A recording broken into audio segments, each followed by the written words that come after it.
apprenons à nous poser les bonnes questions. Un sage a dit, toute la science consiste à deux choses. La première, à dire je ne sais pas quand je ne sais pas. Et la deuxième, apprendre à me poser les bonnes questions. Il est rapporté qu'un homme est venu voir le grand imam Sha'bi. Et il lui a dit, ô imam, quel est le nom de la femme de Satan? Quel est le nom de la femme de Shaitan, subhanallah? Et l'imam va lui répondre, désolé, mais je n'ai pas assisté à son mariage. Voyez-vous, mes chers frères et mes chères sœurs, grande est la tentation d'apprendre à se poser des questions. Et il est vrai que c'est une bonne chose de se poser des questions. Sauf qu'on doit apprendre qu'il y a deux types de questions.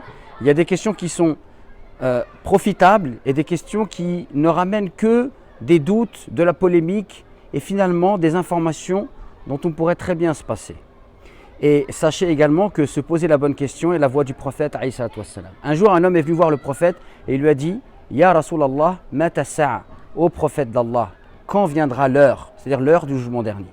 Et le prophète ne va pas répondre à sa question, car ce n'est pas une bonne question. Car en effet, le but du jeu n'est pas de savoir quand viendra l'heure, mais le but du jeu est de savoir est-ce que je m'y prépare ou pas. Et le prophète va répondre à sa question, qui n'est pas une bonne question, par une autre question. Il va le réorienter. Et il va lui dire, qu'as-tu préparé pour cela? Yani, mata sa'a ma a'dadta laha. Qu'as-tu préparé pour cela? Et donc, on voit qu'il fait partie de la voie du prophète, que d'apprendre à se poser des bonnes questions. Et la bonne question, c'est la question qui, derrière, va m'amener à produire, à pratiquer quelque chose.